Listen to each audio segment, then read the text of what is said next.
What is going on, IF Warriors? So one of the biggest things between people who do intermittent fasting is also the reduction in carb intake. Either that or keto, where they eliminate carbs almost altogether. But we're gonna go ahead and talk about carbohydrates specifically.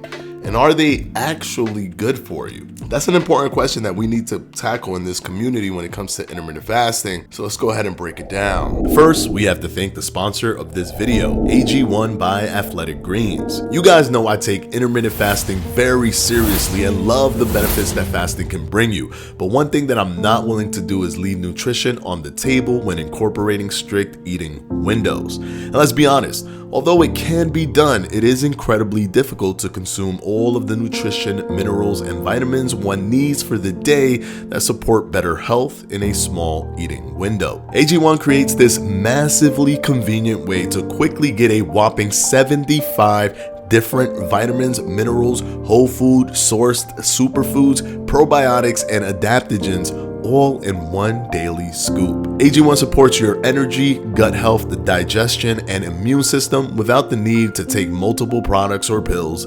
It's simply just one scoop away. It gives me more nutritional peace of mind after a productive day of intermittent fasting and exercise. In the intermittent fasting space, rarely do I find a product that gels so well with the process of fasting, with boosting not only your health, but your convenience as well. I take AG1 every day to break my fast before I move on to my meals. AG1 has been one of the best additions to my intermittent fasting tool set, and it carries a nice smooth taste to boot. Athletic Greens is going to give the IF Warriors, the intermittent fasting community, an immune supporting free 1-year supply of vitamin D and 5 free travel packs with your first purchase. Just go ahead and click the link down in the description box below and tell them that Fledge Fitness sent you. Now let's go ahead and get back into the video. There is a problem in the fitness industry when people simply carpet bomb one specific macronutrient. When people say black and white statements like, listen, this entire macronutrient group, just completely forget about it. Don't even touch it. You always want to raise an eyebrow because all macronutrients provide benefits to us. Fats provide benefits to us, protein provide benefits to us, and even carbohydrates. To put it quite simply, good carbohydrates are good for you, but bad carbohydrates are technically bad for you. And what are bad carbohydrates? Well, bad carbohydrates are those that are highly processed and highly refined sugars that don't really give you anything in the health department and can lend to some health issues down the line. Now, this isn't even saying to completely eliminate those, but it is telling you to be wary of those carbohydrates. The better carbohydrates are those that are whole grain, for example. Vegetables, fruits are good for you because they contain a lot of minerals, vitamins, and even fiber that's incredibly good for your gut health. So you don't want to eliminate carbohydrates if you want to consume things that contain fiber. Those are important things that you don't really want to leave on the table. Now, I get it. If you want to do something like the keto diet, you do have to eliminate a lot of these carbohydrates. It's just par for the course of that diet. And that's fine if that's what works for you. But there are certain things that you are taking off or leaving on the table when you do that. All I'm saying is just be mindful of the things that can be left on the table when you don't consume complex, nutrient-dense carbohydrates like whole grains, fruits, and vegetables. Carbohydrates also provide a source of energy for your body in the form of glycogen that, although as an intermittent fasting community, we're always looking toward depleting glycogen so that we can use your fatty acids and turn them into ketones.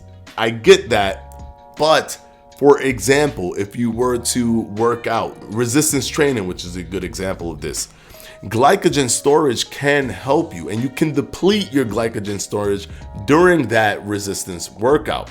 So what you would do is it would help you with those moments of lifting, as it'll infuse your muscles with the energy required and help power you through your workout. You can then at that moment after your workout essentially deplete your glycogen and then still quickly move yourself into a fasted state where your body is already moving towards that metabolic switchover, that post-absorptive range, and is using your fatty acids for energy. So you don't have to just black and white the entire situation. You don't have to look at it through this one tunnel vision and say, well, I don't want glycogen storage at all, because if I have glycogen storage in any way, shape, or form, it can prolong my metabolic switchover or the post-absorptive range. You don't have to look at it so singularly like that. It can help you with resistance training by providing you that quick energy that's stored within your muscle tissue. Also, you want to look for foods that are low in the glycemic index. The studies are limited towards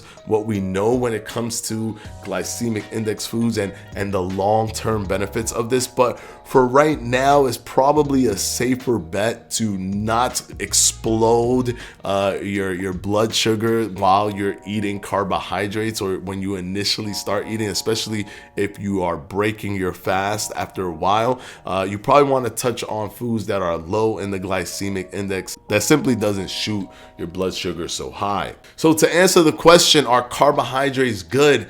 They are as everything else, both good and bad. As long as you limit the bad, and when you're eating, you're mostly eating the good, which is the ones that contain vitamins, minerals, and fiber, you should be in a good place. Now, if you don't want to consume them at all, like the keto diet, for example, or very, very low amounts of it, like the keto diet, at least try to consume the ones that are complex carbohydrates and are nutrient dense when eating that little bit of carbohydrate during the keto diet. Patreons will be pinned in the comment section below, and I'll see you in the next one.